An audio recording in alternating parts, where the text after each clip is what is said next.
j'espère que tu vas bien. Première vidéo de cette année 2024.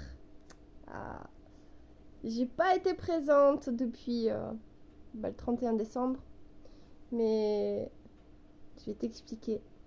En fait, j'avais tellement besoin de me concentrer dans mon livre pour vraiment tout terminer, pour tout mettre en place, que je devais être hyper concentrée, je devais être dans la rigueur, je devais être déterminée.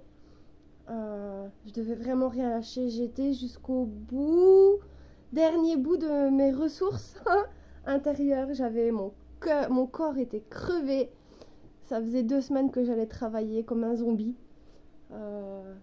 Mon corps était là, mais mon esprit, il était ailleurs. J'ai dû m'isoler vraiment pour vraiment terminer mon projet à fond parce que, tu sais, sans passion, sans rigueur, sans détermination, sans un coup d'élan, ben tu fais rien dans la vie. T'abandonnes limite au milieu du chemin tes projets parce que ça devient dur en fait. Et c'est la dernière ligne droite la plus dure.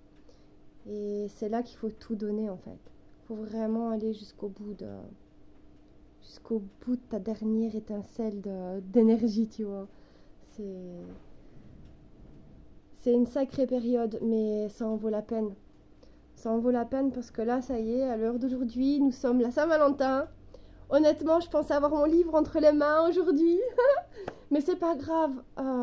Ça fait 1 an et demi que je suis en train de l'écrire et ça vient pas quelques semaines ou quelques jours avant qu'il soit publié vraiment à tout le monde, qu'il soit ouvert au public. Donc voilà, c'est un projet qui me tient à cœur. Il est terminé. Je suis hyper soulagée. Je suis très fière de moi. Parce que toutes les ressources que j'ai en moi, c'est grâce à toutes les circonstances que j'ai eues dans ma vie depuis que je suis petite.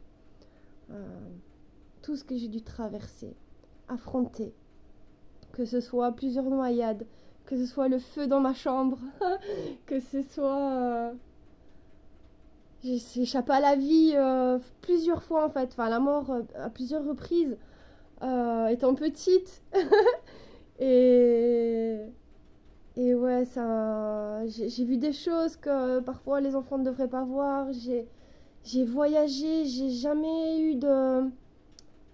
Tu sais, depuis toute petite, j'ai toujours voyagé en fait. Donc j'ai pas vraiment su m'enraciner dans un lieu, dans un endroit, voilà, dans une société, enfin pas une société, mais dans un environnement, tu sais, comme la plupart des gens, ils grandissent là, avec ces gens-là, et puis ils finissent avec ces gens-là, dans cette vie-là, ou voilà. En gros, c'est comme ça la plupart des gens, mais moi, j'ai toujours dû me déraciner, me détacher de tout, mais je l'ai jamais mal vécu. Et, et grâce à ça, en fait, à toutes les circonstances qui s'est passées, toutes les circonstances qu'il y a eu dans ma vie, c'est grâce à ça que j'ai cette force en moi, cette détermination d'aller jusqu'au bout de mes envies, de rien lâcher, de... Merde, quoi, on n'a qu'une vie. On n'a qu'une vie, il faut pas passer à côté pour ce que les gens pensent ou pour ce qu'ils pourraient dire. On s'en fout des autres. On s'en fout de la vie des autres, je veux dire. C'est ça, enfin, c'est... On a chacun...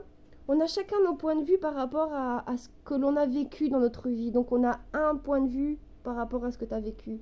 Mais si tu as 10 personnes devant toi, les 10 personnes-là, elles vont te donner leur point de vue à elles par rapport à ce qu'elles ont vécu dans leur vie, tu vois.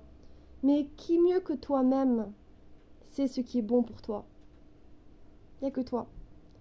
Donc à partir de ce moment-là, quand tu comprends ça, t'as qu'une envie, c'est de tout défoncer dans la vie, quoi, tu vois. Tu veux arriver au bout de tes efforts, tu veux arriver au bout de tes projets, tu veux être fier de toi. Parce que tu peux pas toujours compter sur les gens pour t'aider, pour te consoler, te soutenir. Il y a des moments dans la vie où t'as pas le choix d'être seul, d'affronter seul et de relever ta tête seul, de tenir ta souveraineté et de t'affirmer. Quoi qu'il arrive, quoi que les gens peuvent penser. C'est un challenge en fait entre toi et toi. C'est vraiment un challenge entre toi et toi. Et donc voilà. J'espère que vous passez tous une bonne Saint-Valentin. Moi, elle était très bonne. Je me suis fait un petit restaurant, un petit couscous toute seule, comme une grande. Et c'était très bien. J'ai très bien mangé. Et donc voilà. Je vous souhaite à tous une belle soirée. Et j'ai hâte de vous présenter mon petit projet. Voilà, je vous fais des gros bisous. Prends soin de toi. Et puis à bientôt. Gros bisous.